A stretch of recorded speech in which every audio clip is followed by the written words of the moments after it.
In this module, we're going to talk about soups and what makes them so special and what makes them so unique. The objectives for this module are: describe the different classifications of soup, prepare a variety of clear broths and consommes, prepare thick cream and puree soups, and garnish and serve soups appropriately. Soups can be made from the finest of ingredients, the most expensive ingredients, or from leftovers from the previous evening's dinner service and trimmings from the day's production. This is why soups become one of the most versatile and economical aspects of a restaurant kitchen. Soups are universally recognized as comfort food throughout the world. They feed the body, they feed the soul, and they are generally one of those things that we turn to whenever we're having a bad day or looking for a quick and easy meal. When we talk about soups, we have to break the soups down into their general categories based on their characteristics. The first one is clear soups. Clear soups are both broth-based soups such as chicken noodle soup, pho, or ramen. You can also have consommes, which are clarified soups. So this starts off as a broth or a stock and is clarified using what is called a clear meat, which we'll discuss shortly. Thick soups are cream-based soups such as creamy tomato, cream of broccoli, and potato leek soups, but also puree soups such as lentil and butternut squash and split pea soups. The big difference here is the cream. So let's talk about some of the characteristics of these soups. Bisques are a soup that is smooth and creamy and generally highly seasoned, a French origin soup. Classically based on strained broth of crustaceans such as shrimp or lobster. It can be made from lobster, langoustine, crab, shrimp, or crawfish. Chowder is a soup or stew of seafood, such as clam or fish, usually made with milk or tomatoes, salt pork, onions, and other vegetables, but most often with potatoes. So one of the big misconceptions about chowder is that it has to have a fish or shellfish component to it, such as clams or whatever it might be. This is actually not the case. The biggest thing that makes a chowder is the potatoes more than anything else. In New England, they have a creamy chowder made with cream, and in Manhattan, they have a tomato-based chowder, which is made with obviously tomatoes. Cold soups like roasted beetroot, strawberry, champagne, or gazpacho, these soups can be sweet or savory. They can be used in applications of palate cleansing. They're really good for being able to bring the temperature down of a hot meal as well, and cutting through some of the spiciness. These soups are meant to be eaten cold, often as a palate cleanser or as an intermediate course or what's called an intermezzo.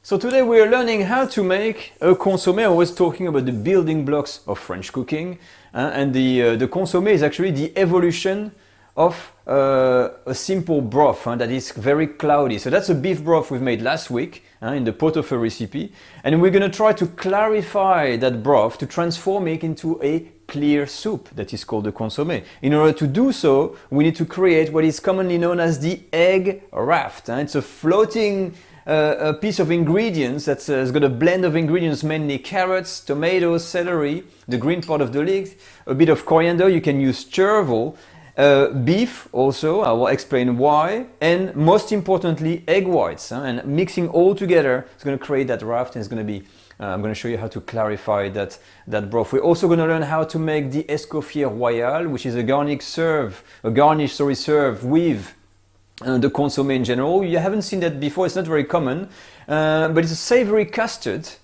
that is made with some egg yolks, some full eggs, some cream, some nutmeg, salt and pepper, and we're going to be using a little bit of the flavor of the beef and some coriander to create this lovely garnish. That's going to be quite interesting. You're also going to be needing some molds like Charlotte molds, Dariol molds. I'm just going to use some, standard one to practice, so we keep things easy. Okay, let's start. So in order to clarify our broth, we're going to need an extra pan, a new, clean and large pan. And you basically start by pouring all of the ingredients in the pan. So the celery, the tomatoes, the carrot, everything has to be finely chopped. Now I've got some the green of the leeks on here. Okay, a little bit of coriander and some mince. Now looking a little bit closely at the mix, we've got everything together, and the last element is the 2 egg whites, and this is the real thing that is gonna basically make sure that all the impurities get stuck. So you have to mix this very well, all the egg whites, with the ingredients, the mince and the other vegetables, before we add the broth. Once everything is mixed in, the next step is to put your broth, the cold broth, it has to be cold, into the mixture. But you see these white things that float on the broth? This is the leftover pieces of fat that was in my broth. And because it's cold, they are hard, and I can just scoop them out and remove them. So you need to make sure it's really, all the grease has been removed. So you do that first before adding the broth in. Perfect, so my broth, I've got 2 liters here. It's nice and clean. And as you can see here, it's pretty cloudy. And to be honest, this is the first time I actually attempt that clarification. I hope it's gonna work, so we'll see. So once you've got this, it says we need to still mix everything together. So the broth with the ingredients, and we're gonna turn the heat on medium, and bring this not to a boil. It must not really boil, but just heat it up so that it's almost looks like it's gonna start to boil, and then we're gonna reduce it to a simmer. So let's start with that first section, heat on medium, and let's wait until it warms up. As your broth is warming up, it is said in our culinary books and also by Escoffier that you need to gently stir, I think it's called steer or stir, the mixer to make sure that the egg white doesn't coagulate at the bottom, and make sure it's evenly disposed. And that's going to give us some time to actually be talking about the why. Why on earth are we putting all of this stuff in our broth in order to make that consomme? So it's very simple. So the vegetables you see in here that we've added, because we're making a soup, they're going to release their flavor. The cooking time of that raft is about 30 to 45 minutes. And all these vegetables, they're going to release their flavor into your consomme, so added flavor. The egg white, on the other hand, is known to kind of remove some of the aromas.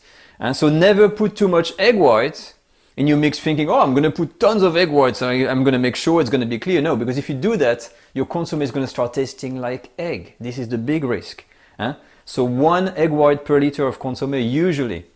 Now, to parry that, that kind of egg taste and the loss of aromas and flavors, this is where the beef comes in, you see? So we add some extra beef in there, and that's gonna kind of beef up, so to say, add some beefy flavor into your consomme, so we're restoring the balance, and this is the whole purpose.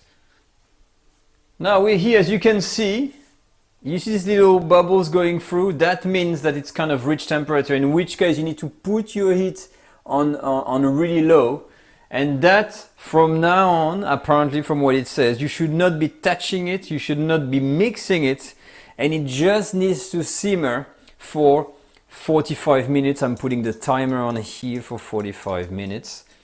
Okay, but I have to be honest that doing things for the first time is absolutely nerve-wracking, and especially when I look at that thing. Because if you were to telling me that this mix in front of me is going to transform into the most pristine type of soup that exists in French cooking, I may tend to think that you just escape from the asylum. Because honestly speaking, I'm not sure about that. But let's see, look, the raft, or the so-called raft, there is something that starts to solidify, like a hat or something like that. So let's have a look. I'm going to leave this on an ultra simmer. Do not touch the mix. That's why it says do not mix it. Any disturbance is going to make things cloudy. So 45 minutes. Let's go. I'll see you then. The time is up and now is the moment of truth. Now, if I'm looking at the chimney, this is what it's called in the middle. That's where the little bubbles were coming out. It actually really looked like it's cleared up the whole broth. That just blows my mind. Let me zoom in and show you exactly, and we'll discover together. Okay, so I've made that kind of hole and I've recentered the camera to show you. This is absolutely insane. I can see right through the bottom of this, and this is crystal clear. The next step consists of basically using a soup ladle like that, and we're going to delicately take some of the broth and filter it. So I'm going to show you that in detail. And now for the filtering. So filtering further is another step that's necessary. That broth is now, it's a consomme, it's completely clear, and yet you need to filter it further. Usually you use a clean tea towel or a muslin cloth like a cheesecloth, but I didn't have that, and I've just used some recycled, how do you call that, these coffee filters. You see, they're just paper. I've grinded some black pepper and put a little bit of coriander. And what needs to happen is to very, very gently get that clear broth and put it bit by bit. And it's a long process. And you're going to filter it again to get that amazingly clear soup. So you do that until the whole pan is empty. That just blew my mind, and I can say here comfortably that mission accomplished.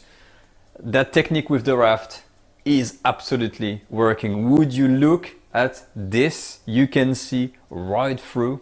It is plain amazing. Now, we've got the consommé. Now let's move on to making the royale. So as a recap of what the video discussed on how to make a consommé, we start with a cold, grease-free stock or broth. We want to make sure that it is clear and as clean as we can get it initially, because it'll lend to a much cleaner product in the end. If you think you need to, you can strain it again or a couple of times. You can degrease it a couple of times to make sure it is as clean and as clear as it possibly is. Add the clear meat for the clarification. Again, clear meat is that mixture of lean ground meats, egg whites, tomatoes, and generally any other seasoning and components you want to add to it. Slowly bring it to a simmer. We don't want to bring this to a boil, because if it boils, it will break open the raft and will cause it not to get clarified. Clear meat will form into this raft on the surface of it. It's called a raft because it floats on the top of the liquid. It will naturally create its own hole or chimney to allow the liquid to bubble through. Once it does that, you can kind of widen that out a little bit. After simmering carefully, strain through several layers of cheesecloth to remove any of the impurities out of it, and you'll end up with a very nice, clean, clear consommé that you can see all the way to the bottom with. One of the factors of a consommé that when I was in school, they would always teach you to drop a coin in the bottom of the consommé, and if you can read the numbers on the coin, it is a clear consommé. So when we talk about cream-based soups, cream soups are traditionally thickened with a roux or some other form of thickener, such as a slurry or a liaison of heavy cream and egg yolk. They can be blended smooth, or they can be left chunky, like a cream and mushroom soup shown here on this picture. Puree soups rely on a puree of the main ingredient to thicken, such as the picture of the butternut squash soup on the right. We take part or all of the main ingredient and we'll puree that to a smooth paste, and then either add it back to the non-pureed parts. In the case of sometimes we'll use that with lentils. Sometimes they're finished with cream, and some are slightly thickened with a roux. You can thicken them if you need to. Just be careful about over thickening cream soups. Oftentimes part of some of the main ingredient is pureed and added back to the soup to help thicken it as well. So we can take, in the case of a lentil soup, we may take half of the lentils that are cooked, puree those, and add them back to the uncooked or the unpureed part of the lentils, and that we have texture involved in it. This will give us that nice texture we need. Otherwise, you can have a completely pureed soup, which will have a silken texture, almost the thickness of heavy cream. So there is something to discuss whenever you're talking about cream soups. Anytime you add cream or milk product to a soup, you have to run the risk of curdling. So we want to try and prevent this curdling process. Never add cold milk or cream to a hot soup. By doing that, it's going to shock the body of the milk or cream, and it's going to cause it to separate into its curds and whey. This is why we get curdling. Temper the milk or cream or heat it before adding. Tempering is a process of gradually adding some of the hot soup or liquid to the milk or cream before adding it back into the hot liquid. So we would take a little bit of that hot liquid, add it to our cream or milk to bring the temperature of the cream or milk up. And then once our temperature gets up, we can add the milk or cream to the rest of the hot liquid back on the stove. Add milk or cream to the soup just before service. Oftentimes I would make one of my signature soups was a creamy chicken noodle soup. It's very easy to make and an absolute seller. I would take my chicken noodle soup and make it ahead of time, nice and flavorful, over flavor it a little bit because when I add the cream to it, it's going to reduce the saltiness to it. So I'm going to do that. I'll make 20 gallons of that soup ahead of time and I'll store them in smaller containers. And when I'm ready to heat it up, I'll heat up that soup, I'll heat up my cream separately, and then I'll add the two together, and then I'll put it out for the servers to be able to sell. Do not boil after you've added milk or cream. This will 100% guarantee that you will break it and it will curdle. Finish cream soups with a bechamel or a cream sauce. If you really want a nice thick consistency, a nice mouthfeel to it, as opposed to just adding cream, which will give you a mouthfeel but not quite as thick, you can make a bechamel, which is a white cream sauce, and add that to it instead of just adding cream to it. There are a few guidelines for garnishing, but like any good guideline, you can also choose to ignore them. The garnish should be attractive. Now, this is one that I wouldn't choose to ignore. Look at the picture on the right and tell me that that is not a fitting garnish for that soup. The tomatoes in the background with the nice greens and charred corn and the nice white cheese on there makes for a beautiful striking canvas for that to sit onto. The meats and vegetables used should be neatly cut into appropriate and uniform shapes and sizes. This is not only for uniform cooking, but also for uniform presentation as well. The garnish texture and flavor should complement the soup. If you have a cream soup, you might want something that is a little more crunchy or a little more different than the base of the soup itself. Starches and vegetables used in garnishing should be cooked separately. If I were going to garnish the soup on the right, I wouldn't necessarily want to just throw some raw corn on there. I'm going to roast that corn and then put it on there as well. Garnishes should be cooked just until done. The meat and poultry should be tender but not falling apart. You never want to boil meat. You always want to simmer very slowly meat to tenderize it. If your garnishes, if you put a piece of broccoli on top of a cream of broccoli soup and it's just been blanched and shocked and not really cooked, it's going to be extraordinarily crunchy, raw in most cases, and it's not really going to lend something to the soup. Actually, it's going to take away from the experience of that soup. Okay, so let's talk about some safety alerts in dealing with uncooked cold soups. Uncooked cold soups are time temperature controlled for safety. That means that they have never been heated and they may contain dairy product or something along those lines. If they do, you definitely want to make sure that they stay safe by keeping them at the proper temperature. Always prepare small batches as close to service time as possible. We want to keep them nice and cold, nice and fresh. Keep it at below 41 degrees at all times. This is not only good for food safety, but it is the proper serving temperature you want to serve that soup at as well. And then cover and store leftovers properly.